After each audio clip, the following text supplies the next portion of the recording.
कभी अगर बनना हो तो बाज बनना, लेकिन कभी तोता मत बनना। तोता बोलता तो बहुत है, लेकिन ज़्यादा ऊंचाई तक उड़ नहीं सकता।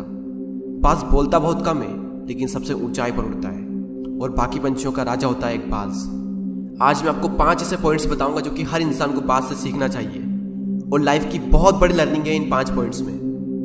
पहला लेसन, ईगल फ्लाई अलोन। बाज अकेले उड़ता है और बाकी पंछियों के मुकाबले सबसे ऊंचाई पर उड़ता है। बाज अकेले उड़ेगा, लेकिन कभी भी चिड़िया और छोटे पंछियों के साथ नहीं उड़ेगा। बाज हमेशा या तो बाज के साथ उड़ता है या फिर अकेला उड़ता है, और इससे हमें यह सीख मिलती है कि छोटी सोच वाले लोगों से हमेशा दूर रहें और अकेले रहो, क्योंकि यही वो समय है जब खुद को जानने का असली मौका मिलता है।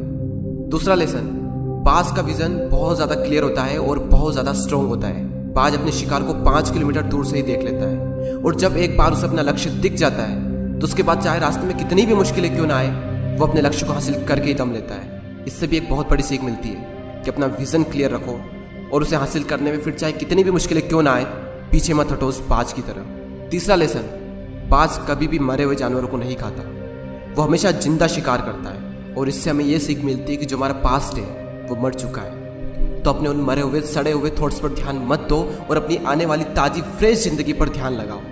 अपने पास्ट की पुरानी यादें जो तुम्हें तंग करती है उन्हें वहीं रहने दो जहाँ पर उसकी जगह है, और तुम्हारे पास्ट की जगह है तुम्हारे पास्ट में, उसे वर्तमान में जगह मत दो। क्योंकि एक बार अगर तुम्हारा पास्ट तुम्हारे प्रेजेंट में आ गया तो तुम्हारा पास्ट तुम्हें कभी प्रेजेंट में नहीं रहने देगा। पास्ट में तुम्हारे साथ कितना भी बुरा क्यों ना हुआ हो, वो सब यादें, वो सब थॉट्स मर चुके हैं, और उस बाज की तरह बनो जो कभी भी मरी हुई चीज़ों को नहीं खाता। चौथा लेसन, जब आंधी तूफान आते हैं तो बाज बहुत ज़्यादा एक्साइटेड हो जाता है। जब बारिश होती है तो सारे पंछी छिपकर बैठ जाते हैं, लेकिन बाज को बड़ा मजा आता है। जब तेज हवाएं चलती है तो बाज उन हवाओं के सहारे और तेजी से ऊपर की ओर उठता है, और ऊपर उड़ते उड़ते इतना ऊपर उड़ जाता है कि बादलों से भी ऊपर पहुंच जाता है। और इससे भी एक बहुत बड़ी सीख मिलती है कि मुसीबत में मजा ढूंढो।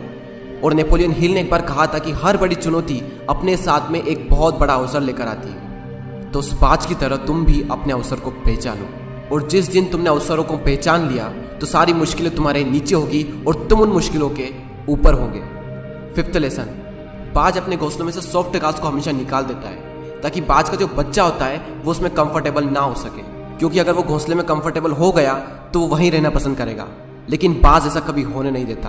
बाज एक पंछी है और उसे भी ये बात पता है कि there is no growth in comfort zone. लेकिन हम तो इंसान है ना, और इंसान होने के बावजूद भी कई सारे लोग इस बात को समझते ही नहीं। आप जितना ज़्यादा कंफर्ट जोन में रहोगे, आपकी लाइफ आने वाले टाइम में उतनी ही ज़्यादा अनकंफर्टेबल हो जाएगी।